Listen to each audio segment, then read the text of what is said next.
Halo teman-teman, selamat datang di podcast kita hari ini. Hari ini kita akan berbicara tentang sesuatu yang sangat dekat dengan diri kita, yaitu tentang pastoral keluarga. Nah, dalam podcast ini saya tidak sendirian, saya akan ditemani oleh beberapa saudara-saudari untuk menambah wawasan kita tentang hal ini. Maka untuk itu, saya undang saudara-saudari untuk menemani saya di podcast ini. Selamat datang. Halo guys. Halo. Silakan, bagaimana kabarnya hari ini? Luar biasa ya. Nah, teman-teman, hari ini kita akan ngobrol santai tapi sangat mengasihkan. Karena apa? Tentang keluarga. Nah, menurut gereja, keluarga itu bukan hanya sekedar dikatakan tempat tinggal, tetapi gereja kecil.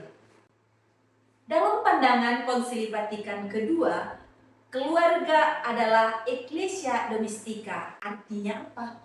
Artinya tempat pertama iman hidup. Dalam podcast kita kali ini, kita akan membahas beberapa poin, yaitu apa itu pastoral keluarga? Bagaimana pandangan gereja tentang perkawinan, sampai tantangan-tantangan yang dihadapi keluarga zaman sekarang ini. Untuk itu, mari kita bahas bersama. Terima kasih Suster. Nah, kalau kita berbicara tentang keluarga, gereja melihatnya lebih sekedar dari hubungan sosial. Dalam dokumen Familiaris Consociatio, Paus Yohanes Paulus II mengatakan bahwa keluarga memiliki 4 tugas. Yang pertama, membangun persekutuan. Yang kedua, melayani kehidupan. Yang ketiga, berperan dalam masyarakat. Dan yang keempat, keluarga juga sangat berperan aktif dalam misi gereja. Artinya, keluarga itu bukan hanya sebagai objek yang dibina, tetapi menjadi subjek yang aktif dalam gereja. Seorang teolog Walter Kasper juga mengatakan bahwa keluarga itu menjadi tempat pertama mengenal Tuhan. Jadi iman itu bukan pertama kali kita dapat di gereja, tetapi justru di dalam keluarga. Nah, kita akan melanjut pada intinya, yaitu perkawinan. Gereja mengakui bahwa perkawinan adalah sakramen. Artinya bukan hanya janji manusia, tetapi juga tanda dan sarana kehadiran rahmat Allah. Seperti tertulis dalam Efesus 5, bahwa hubungan suami istri itu menggambarkan hubungan antara Kristus dengan gereja. Dan Paus Fransiskus dalam Amoris Laetitia mengatakan bahwa kasih dalam keluarga adalah perjalanan yang terus bertumbuh. Jadi, perkawinan itu bukan sesuatu yang langsung sempurna, tetapi proses panjang untuk saling mengasihi, mengampuni, dan bertumbuh. Dan kemudian Allah lah yang menyempurnakannya. Baik, menariknya dalam perkawinan itu ada mencerminkan kasih Allah Tritunggal. Seperti yang sudah kita ketahui, Allah itu satu, tetapi memiliki dimensi relasional dalam 3 pribadi, yaitu Bapa, Putra, dan Roh Kudus. Nah, begitu juga dalam keluarga ada 2 pribadi yang berbeda namun disatukan dalam kasih Allah.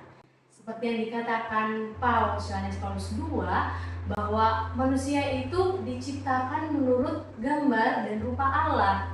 Jadi karena Allah itu sendiri adalah kasih, maka kita semua manusia dipanggil untuk hidup dalam kasih, mencerminkan nilai kasih. Jadi misalnya dalam keluarga kita masing-masing, jika di dalamnya ada nilai kesatuan, pengorbanan, kesetiaan, dan berbagi kasih, sebenarnya itu kita sedang mencerminkan kasih Allah itu sendiri dalam keluarga. Tapi jujur ya, kehidupan keluarga itu tidak selalu indah. Kadang terjadi konflik, salah paham, bahkan sampai juga komunikasi yang rusak. Ada seorang psikolog bernama John Gottman mengatakan ada 4 hal yang bisa merusak hubungan dalam berkeluarga, mulai dari kritik yang berlebihan, penghinaan, sikap defensif, hingga sikap menarik diri atau berdiam. Kalau kita lihat, hal ini sangat sering sekali terjadi dalam kehidupan berkeluarga di zaman sekarang. Namun, Paus Fransiskus mengatakan, disinilah peran gereja dibutuhkan. Gereja dipanggil untuk mendampingi, bukan untuk menghakimi. Artinya, ketika ada keluarga yang bermasalah, disitulah gereja hadir untuk merangkul keluarga tersebut. Ya, disinilah pentingnya pastoral keluarga. Gereja hadir untuk mendampingi pasangan, memberikan ruang rekonsiliasi, dan juga membantu mereka dalam komunikasi. Bentuknya itu bisa macam-macam loh, seperti khusus pranikah, rekoleksi keluarga, konseling, dan juga komunitas keluarga. Nah, dalam Amoris Laetitia, Paus Fransiskus menekankan bahwa gereja harus berjalan bersama dengan keluarga, melangkah demi langkah. Jadi bukan datang saat pernikahan saja, tetapi mereka saling menemani sepanjang hidupnya. Begitu. Betul sekali ya. Wow, luar biasa. Oke, dari semua yang telah kita bahas mengenai teologi pastoral keluarga, kita bisa melihat bahwa keluarga sangat penting dalam gereja. Betul sekali. Di tengah dunia saat ini yang ditandai oleh tekanan ekonomi, media sosial, serta perubahan nilai-nilai moral, keluarga sangat banyak menghadapi berbagai tantangan. Tetapi gereja yakin dan percaya bahwa keluarga adalah tempat bertumbuhnya kasih, tempat diwariskannya iman, serta tempat hadirnya Tuhan. Seperti yang dikatakan dalam Gaudium et Spes, kesejahteraan masyarakat sangat bergantung dalam keluarga. Oleh karena itu, menjaga keluarga itu sama dengan menjaga masa depan dunia serta menjaga masa depan gereja.